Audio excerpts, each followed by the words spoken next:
Welcome everyone to another episode of Subnautica. Now this is actually take number 2 of this because while I was recording, an hour in, had done so much work, my power went out and my cyber power battery backup decided not to keep the computer up and running, which means not only did my save get destroyed that I had to go back to my backup on this, but I also lost my video footage. It was, unended, did not have the right closing thing, so unusable. So now I'm starting over. But basically what I've done is I have brought a lot of titanium, a lot of lead, and my plan is I don't like this setup here. I've decided I want to do something different. I don't like the whole little roundy, all, ring around the rosy top deal here. So what I am going to do, again, is I am going to take all this out. I'm going to get rid of all of this and basically just have nothing but exterior grow beds up here because they give more plants, and this is going to end up being a very large facility, so I want to have it be as much food as possible because there's going to be a lot of people living here. So we're going to just go for the most massive growing area I can produce on this for the second time around. Alright, so after the fact that I had my power go out and lost so much work, as well as the video showing a lot of the stuff, I went ahead and just crammed out as much as I could. So I've got all the way down here. You can see I've cleared everything except for a couple of multi-purpose rooms. Now what I did was I took the one that was the stack connected there and took out the one there and basically built a single stack where that tube connects there, the one coming up from the water connects in, and the top area is all glass so you can look out and it'll look nice at night. Now here I've extended out to this kind of as a marking point for the end of the farming area, and I will still build maybe like another 2 or maybe even 3 out from here and then put the rocket launch platform there. But I have created 3 rows, and one thing I'm going to do is I'm actually going to count part way. So let's see how many I've got. I got 1, 2, 3, 4, 5, 6, 7, 8, 9, 10, 11, 12, 13, 14, 15, 16, 17, 18, 19, 20, 21, 22, 23, 24, 25. Same I had last time, which means that should be more like 21, 20. This should be like 23. So we're going to count 1, 2, 3, 4, 5, 6, 7, 8, 9, 10, 11, 12, 13, 14, 15, 16, 17, 18, 19, 20, 21, 22, 23, 24. All right, so 24. I could reposition it a little bit and squeeze some more in, but we're going to start with 1, 2, 3, 4, 5, 6, 7, 8, 9, 10, 11, and we're just going to take this one out completely. So I have a nice little walking path here. So I can walk between them. I don't have to go all the way around because this will have bobo trees. And I don't want to have to fight with the idea of squeezing in between them like that. So this row here is going to be all marble melons because they are the most well-rounded. Plenty of food, plenty of water, and they are easy to grow in large volume. The middle will be bobo tree, and then this side, the short side, will be lantern trees because they produce a lot of fruit. Don't have to be replanted after you use them up.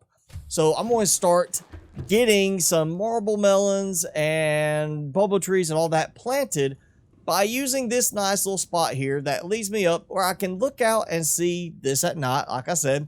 And then I just run through here and pop back out here and harvest up some of the bobo trees right here. So you bobo tree. And for those of you who have made the comment that I'm not being eco-friendly because I'm chopping away plants, for every single plant I chop up on the land itself, I am planting far more over here.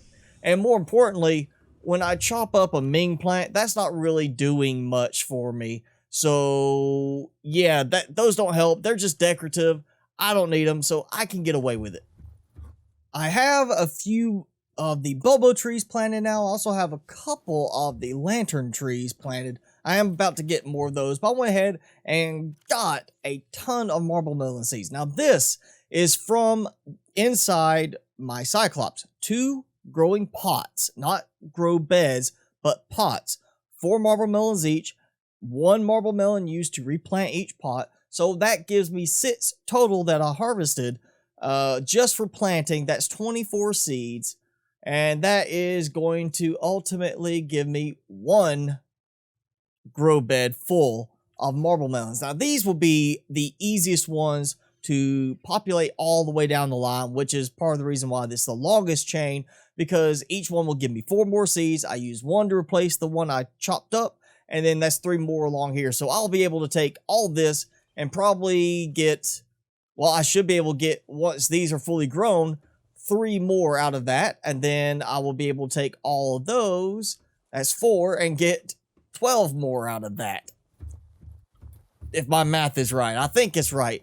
I'm going to go ahead and keep getting the bulbo tree and lantern tree. Now, the lantern tree is not that bad. I'm not destroying anything on the island. I'm trying to actually cut down where I'm only chopping a few pieces off each bulbo tree, just so I do leave some of them up here to grow and, you know, keep the visuals of the island itself, since I can't really go and replant them here on the island. So I'm going to try to keep it looking nice and very bountiful. At the same time, getting plenty of bubble trees going on my garden area. Okay, so I am here next to the little middle Dagazi base section, where we've got these lantern trees, and I have picked now the last piece of fruit from these lantern trees to place down here on the grow beds. And it's funny, I actually found I can survive the jump from there, no problem, no ill effects, no ow my leg kind of thing. But if I jump off a little hill up there, it will actually treat it like I fell even further and give me a little, you know, alarm for injury. Now, I went ahead and decided to get all the lantern tree fruit because it was there. You know, it's just kind of hanging there for the taking. I thought I'd go ahead and get it. That way I've got all of these going, because they take time to grow to maturity. And then they also take time to start producing fruit. So this would have made it a lot slower for those. Plus, by doing that, that means the bulbo trees, I'm not going to worry about using them all up from the island there. So I'm good to go on that. And we're almost good to go on the marble melon plant. So I'm just going to get some more bulbo tree cuttings without actually destroying the bulbo trees, I hope. And keep this going until the first batch of marble melons are done.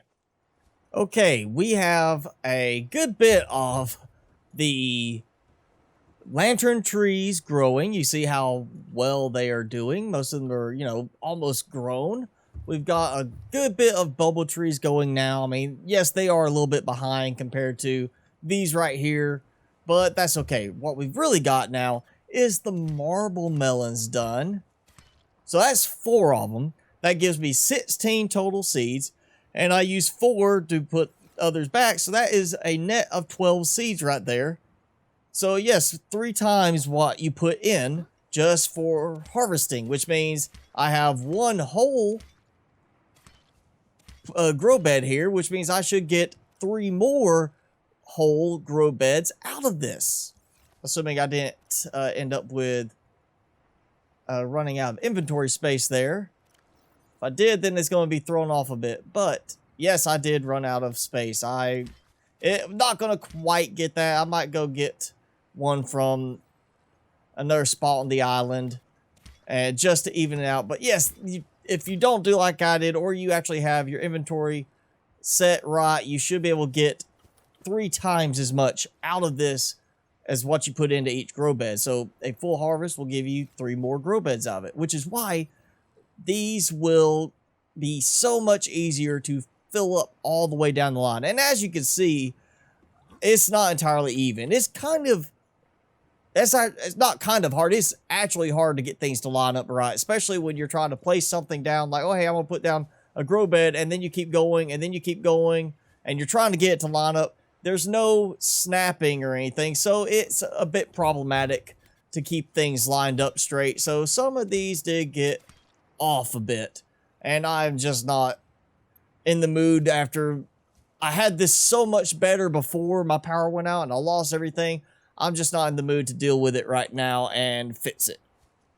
Okay, I'm not going to do anything with this today, but I do want to see if I can land it, and I did land. So I can actually walk along up here on top of this and use this as a way to build some more on top of here. I could extend it up another level. I really don't think I need to, because this is just supposed to be the pathway to walk between the island surface, the grow bed area, and then getting into the water. For right now, I can get on top, so that means I do have some good options up here. I could be like, you know what, I'm going to sit here and set some spotlights down, assuming I get it to let me line it up the way I want. Maybe just do it kind of like that, you know, one on each little corner there. That way it's kind of like spotlights for when, you know, you're directing in a plane to land. Be something kind of like that. And then, you know, because I'm really not going to get much effect from the work lights if I put them up here, down, you know, they're not going to light up down below very well. That works right there. That work light does great. Putting them up here, not going to help. So having something like this, like a, hey, you know, signal lights for your planes, you know, or in this case, spaceship, to know, hey, come land here. This is the landing zone. There's the, you know, launch platform over there for the rocket when I get that built. That will be cool. So yeah, I need some more titanium, which I think I still have some left, and I need some glass. I'm not sure I have that, but I should be able to get some quartz down below here. So let's go do that real quick. So I am in my sea moth that I brought with me from the base, the original base, because I wanted to have some way to easily descend to the depths below, because I am right above a section of the sea treacherous path. Now you see the bulb zone here. What I'm looking for as I get close enough, there, that little spot there, that marker, that little loop-de-loop thing right there, that's the marker to say I am next to the sea treacherous path, and I think I'm on the other side from where I want to be. I think it's right over here, and yes, I hear them. There they are. There's my little, you know, sea treader buddies that love to kick up, you know, the sand and gravel everything for me so I can see so many things around. And I'm just going to swim, recharge my power a little bit while I do it, and grab a bunch of this quartz. Now, I could go and get other supplies over here. I really don't need anything that they're going to kick up right now. It's a lead, lithium. I think you get some gold occasionally, and of course, diamond. That will be useful later, but right now I don't really need that sort of stuff for the moment. Right now what I need is the quartz so I can make some glass and make my nice little spotlights. There is spotlight number 1, spotlight number 2, spotlight number 3 with my cabo wabo down there in the water, and spotlight number 4. And that means I'm probably going to have my power draining too much now. I'm going to have to get some more solar panels going very soon. I think that might be part of the next episode's project, is to go ahead and start filling in some more solar panels. Maybe not there, though. You know, I've got that section there. That'd be kind of interesting. I mean, yes, not eco-friendly because I'd be clearing plants away, even though I'm planting all of these. But I could clear some of that and make that a big solar panel installation. Or I could actually take the end there, instead of building something there like above ground housing or anything, I could make that into a solar panel installation over there and have it just directly attached onto the foundation itself. It's all part of it. And I might could actually build out some this way too, maybe, you know, little, you know, wiggle type, you know, wavy direction, but I might could do some more there. I still like the idea of doing like mountainside solar panel type thing, and I've got plenty of room. I could go somewhere else, build way up there at the top, and just use a couple of the power transmitters to bring it all down here and connect it. But yeah, I think that might be next week's project, is building a whole mess of solar panels somewhere. But that is it for today's episode. If you enjoyed it, be sure to leave me a like, leave me a comment below, and hit subscribe if you haven't done so already. As always, I'm your host, Mr. Spicy. Thanks so much for watching. Be sure to keep it spicy this week, and I will see you in the next video.